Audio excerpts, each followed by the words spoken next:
கர்த்தராகிய இயேசு கிறிஸ்துவின் பரிசுத்த நாமத்திற்கு ஸ்தோத்திரம் சொல்லி உங்களை இந்த கிருபையின் புதையல் நிகழ்ச்சிக்கு வரவேற்கிறேன்.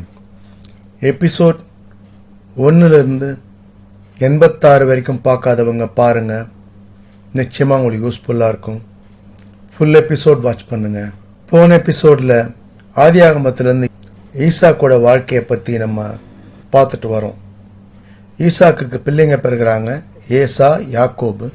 அவங்க 2 பேர் வளர்றாங்க.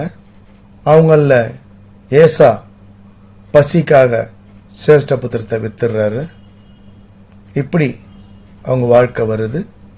ஈசாக்கு செல்வசீமானா ஆண்டவரால் ஆசீர்வதிக்கப்பட்ட அந்த தேசத்தில் பெருகிறாரு. அபிமெலேக்கு ராஜா ஈசாக்கு பெருகிறத கண்டு இந்த தேசத்தை விட்டு போயிடுங்கன்னு சொல்லி கேட்குறாரு.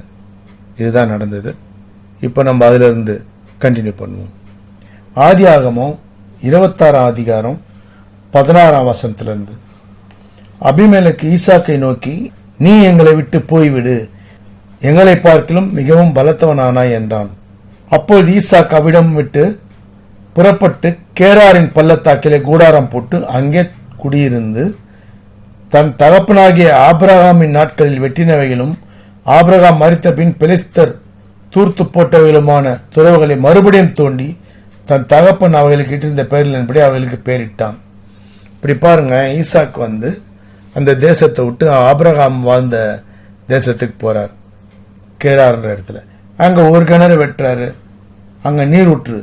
19 வசனத்துல ஈசாக்குடைய வேலைக்காரர் பள்ளத்தாக்கிலே வெட்டி அங்க சுரக்கும் நீரூற்றை கண்டார்கள்.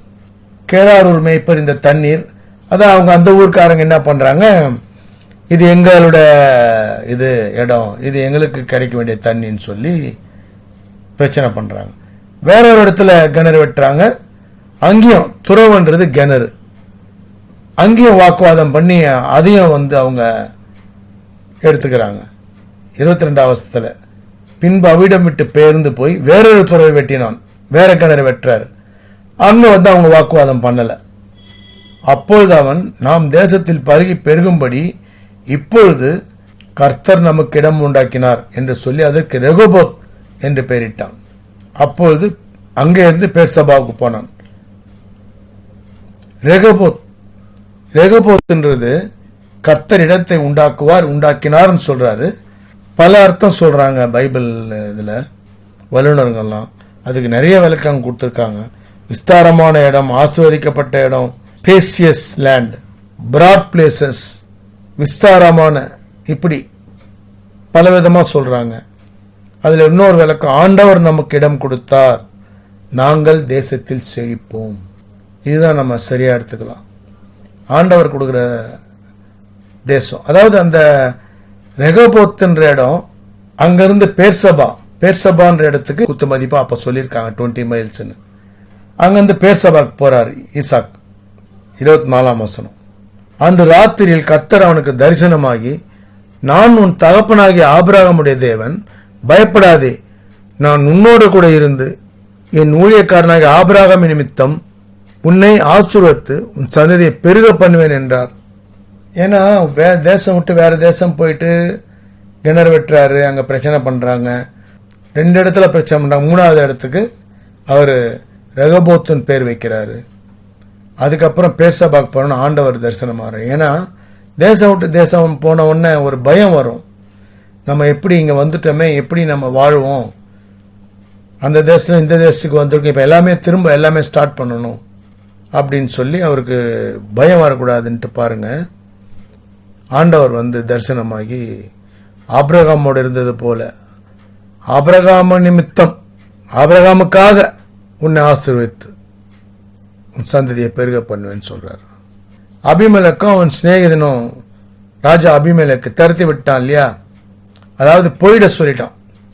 ஆசீர்வாதமா இவர் பெருகிறத பொறாமப்பட்டு அந்த ஜனங்களும் பொறாமப்பட்டு இவன் அங்கிருந்து அனுப்பிடுறாங்க. ஈசாக்க அங்கிருந்து அனுப்பிடுறாங்க அந்த தேசத்துல இருந்து. இங்க வராரு அபிமெலேக்கு. எதுக்கு வர்றாருன்னா பயந்துட்டார் அவரு.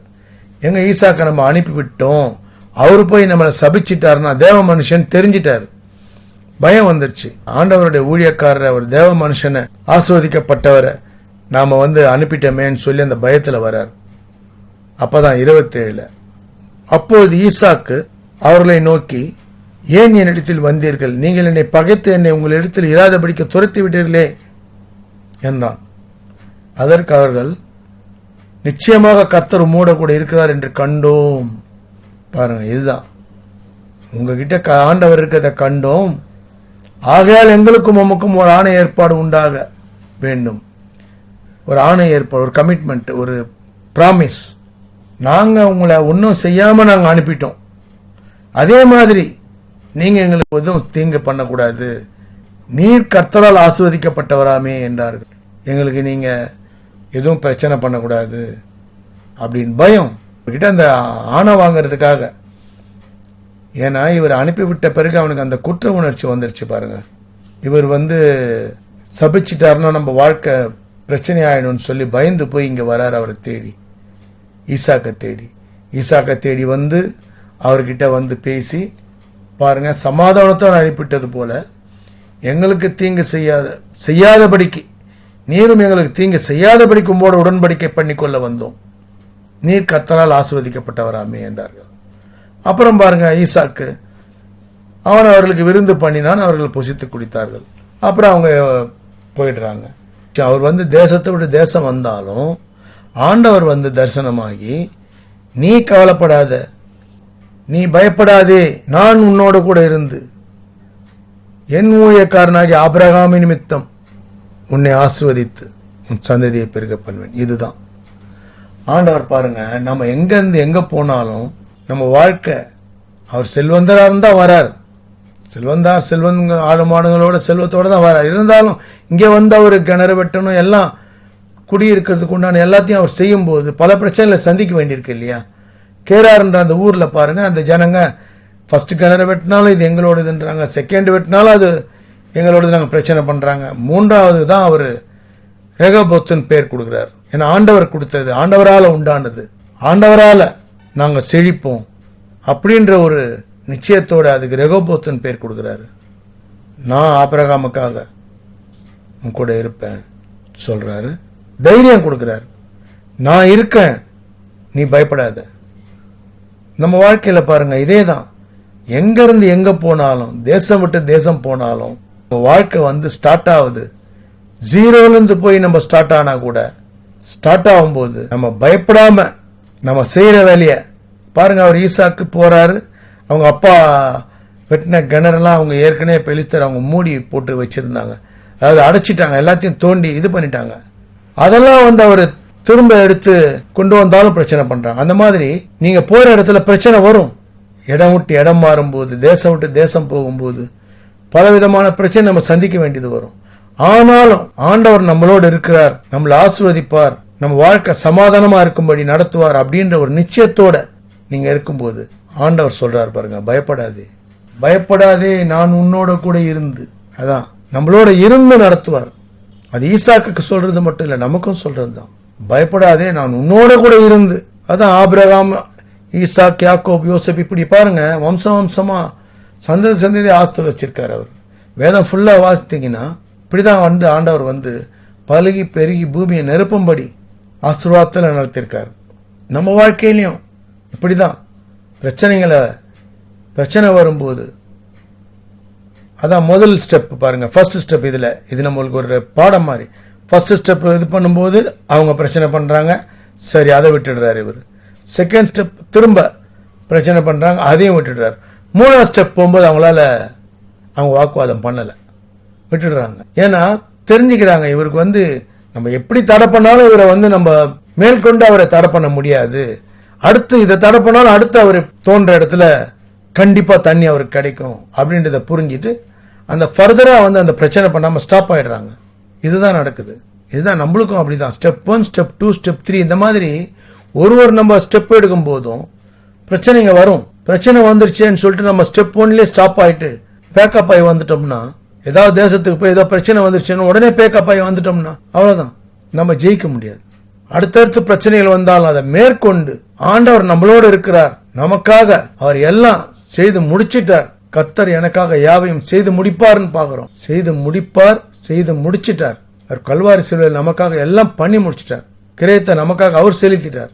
சூழ்நிலையில கண்டு, நெருக்கடியை கண்டு பயப்படாம நம்ம வாழ்க்கையில முடியும், விசுவாசிக்கிறவனுக்கு எல்லாம் கூடும்னு நம்ம நிறைய பார்த்தோம். நிச்சயத்தோட நம்ம வாழ்க்கையில வெற்றி பெறுவோம். ஆண்டவர் உலகத்தை ஜெயிச்சார், நம்ம வாழ்க்கையில ஜெயிக்கிறதுக்காக ஆசீர்வாதமான வாழ்க்கையா வாழணும்னு ஆண்டவர்கிட்ட ஜெபிப்போம். அவர் தர ஆசீர்வாதத்தை பெற்று ஆண்ட அனுபவிப்போம். அடுத்த எபிசோட்ல அப்படியே கண்டினியூ பண்ணுவோம். தொடர்ந்து வாட்ச் பண்ணுங்க. சப்ஸ்கிரைப் பண்ணணும்னு நினைக்கிறவங்க சப்ஸ்கிரைப் பண்ணுங்க. பிடிச்சிருந்தா லைக் பண்ணுங்க, ஷேர் பண்ணுங்க, அநேகர் உபயோகப்படும்படி. ஃபுல் எபிசோட் வாட்ச் பண்ணுங்க. நிறைவுக்கு வருவோம். God bless you all. கர்த்தராகிய இயேசு கிறிஸ்துவின் விலையேறப்பட்ட ரத்தத்திற்கு ஜெயத்தை ஏறெடுத்து அவருடைய பரிசுத்த நாமத்திற்கு ஸ்தோத்திரம் சொல்லி நிறைவு செய்கிறேன். நன்றி. தேங்க்ஸ் ஃபார் வாட்சிங். தேங்க்யூ.